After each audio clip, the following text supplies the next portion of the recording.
Chair, there's always been this mantra that says outsourcing will save the state lots of money. You'll ignore the wage increases, magical pension, etc., etc. It doesn't. What it does, Chair, is that it displaces that, but it brings profiteering into the factor. Because those companies who are providing the service are not the Pope. They're not doing it for free. They want their profit margin. And that margin for profit will be made at the expense of the cleaner, the security guard, etc. And you can be sure that profit margin they would want it to increase above inflation every year. And again, Chair, the victim is those cleaners, those workers, whose already very low wages, they're not living wages, will be further suppressed so that we can elevate profit, etc. So we've also seen that the other third driving force in this kind of phenomenon in the last 3 decades of democracy is that we have a very insatiable lust for wealth by this emerging tenderpreneur class. And we're not saying the private sector mustn't exist, but we're saying we have a tenderpreneur class which is feasting off of the state. And if you look at the state with a 1 trillion rand annual procurement budget for goods and services, that's a very tempting giant cake. And we all know the stories. I think all members would know the horror stories across the country. But we've seen, Chair, across the state, a real stampede to outsource things all the time. Things which government can really do with a little bit of effort all the time. Chair, again, when people say insourcing is linked to cost and performance, but really it's about profits for some of these companies. And we've seen the issue of people inside the state will create a company, get my wife to run it, and we'll pretend it's about efficiency of cost, etc.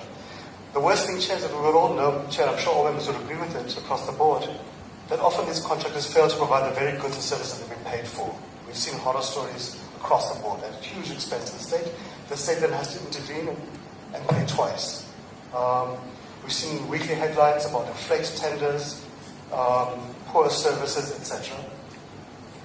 Chair, if we reflect on the decade of state capture and corruption, and it's still there, albeit not at the same pace as before, but it's still there, it's been fueled by outsourcing.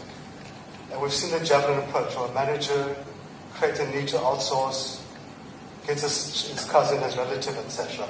So you really create a very unhealthy, incestuous collaboration by corrupt elements in the public and the private sector.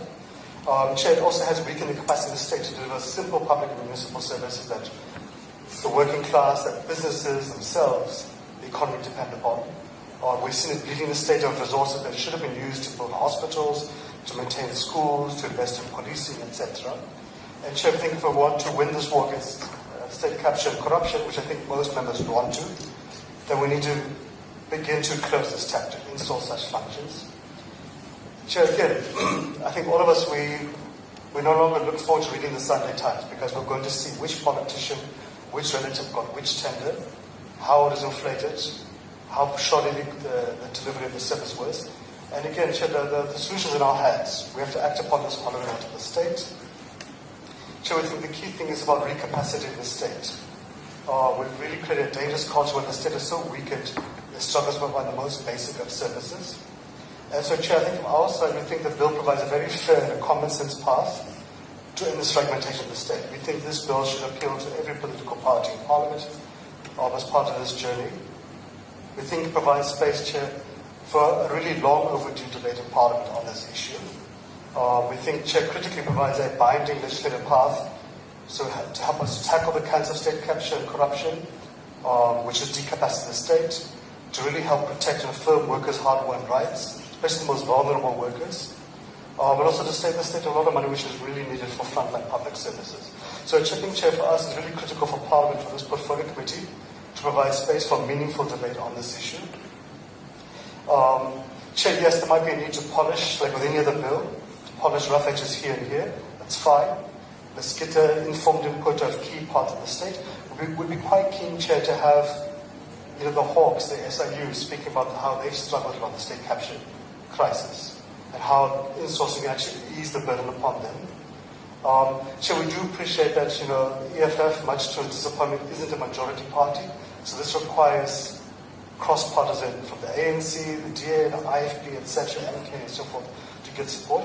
But Chair, in terms of the task before this portfolio committee, in terms of consideration, we think the bill passes constitutional muster. We can't see any legal reason to prevent its consideration by the committee, by Parliament. And of course, Chair, the Constitutional Court has been quite firm on the need for Parliament to always uphold public participation, especially around workers and so forth. And of course, this is a matter of great impact to workers, to society, to the economy. So just, Chair, just getting to a conclusion. As COSATU, we support this progressive, this timely bill. We think it's going to improve the working conditions of workers. It's going to help further dismantle state capture networks, save the state money which can be used for frontline public services. We think it's a very fair and common sense path to end this fragmentation of the state. We do really want to, Chair, commend Honourable Mate for her leadership of bringing this bill to Parliament. And Chair, yes, this bill has been tabled by the EFF, but it speaks to COSATU, to the Alliance, to workers' aspirations and hopes and policies.